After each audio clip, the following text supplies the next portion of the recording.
ভাবতে পারেন ডোনাল্ড ট্রাম্পকে দেখতে মানুষ ঘন্টার পর ঘন্টা ভ্রমণ করছে নৌকায়, কেউ ছবি তুলছে, কেউ ভিডিও করছে, আবার কেউ শুধু এক নজর দেখতেই ছুটে যাচ্ছে নারায়ণগঞ্জের এই খামারে। তবে এটি কোনো রাজনৈতিক ঘটনা নয়, আসলে ডোনাল্ড ট্রাম্প নামটি দেওয়া হয়েছে একটি গোলাপি রঙের বিশাল মহিষকে। মাথায় ঢেউ খেলানো সোনালি চুলের কারণেই রাখা হয়েছে এই নাম। আর সেই মহিষের গল্পই এবার জায়গা করে নিয়েছে প্রভাবশালী ব্রিটিশ সংবাদ মাধ্যম দ্য টেলিগ্রাফে।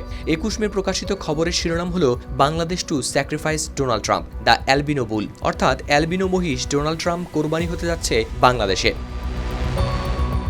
প্রতিবেদনে আরও বলা হয়, নারায়ণগঞ্জের খামারি জিয়াউদ্দিন মৃধার এই মহিষটির ওজন 1500 পাউন্ড বা প্রায় 680 কেজি। মাথার উপরে ঢেউ খেলানো সোনালি চুলের মতো লোম দেখেই পরিবারের সদস্যরা এর নাম দেন ডোনাল্ড ট্রাম্প। ঠিক মার্কিন প্রেসিডেন্ট ডোনাল্ড ট্রাম্পের চুলের স্টাইলের সঙ্গে মিল আছে বলেই রাখা হয় এ নাম।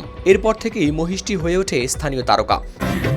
ঈদ আনন্দ শতভাগ সার্থক করতেই রাঁধুনি বিরিয়ানি, কাচ্চি ও হায়দ্রাবাদি বিরিয়ানি মশলা।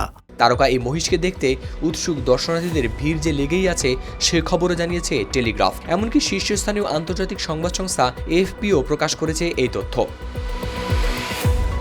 মহিষটির মালিক 38 বছর বয়সী জিয়াউদ্দিন মৃধা বলেন, এটির অসাধারণ চুল দেখেই তার ভাই এর নাম রেখেছেন মার্কিন প্রেসিডেন্ট ট্রাম্পের নামানুসারে। তিনি আরও জানান, মে মাস জুড়েই ঢাকার কাছে দেখতে মানুষ দলে দলে ছুটে এসেছে এখানে। এক দর্শনার্থী মজা করে বলেন, সত্যিই মহিষটির সঙ্গে ট্রাম্পের চেহারার কিছুটা মিল পাওয়া যায়। তার ভাগ্নেও নাকি 1 ঘন্টা নৌকা ভ্রমণ করে শুধু দেখতে এসেছে এই মহিষটিকে। খামার জুড়ে তখন যেন ছোটখাটো উৎসবের পরিবেশ। কেউ মোবাইলে ভিডিও করছে, কেউ সেলফি তুলছে। সাদা বিশাল শরীর, মাথায় অদ্ভুত স্টাইলের লোম আর শান্ত চোখে দাঁড়িয়ে থাকা সেই মহিষ এখন এলাকার সবচেয়ে আলোচিত প্রাণী। তবে যত জনপ্রিয় হোক, শেষ পর্যন্ত তার ভাগ্য অন্য সাধারণ কোরবানির পশুর মতোই। আগামী ঈদুল আজহায় সারা দেশে প্রায় 1,20,00,000 গবাদি পশুর সঙ্গে কোরবানি করা হবে এই ডোনাল্ড ট্রাম্পকেও। মহিষটির মালিক জিয়াউদ্দিন বলেন, গেল 1 বছর ধরে তিনি অনেক যত্ন করে বড় করেছেন প্রাণীটিকে, ফলে স্বাভাবিকভাবেই তার মায়া পড়ে গেছে। তবু তিনি মনে করিয়ে দেন, ঈদুল আজহার সবচেয়ে বড় শিক্ষা হল ত্যাগ।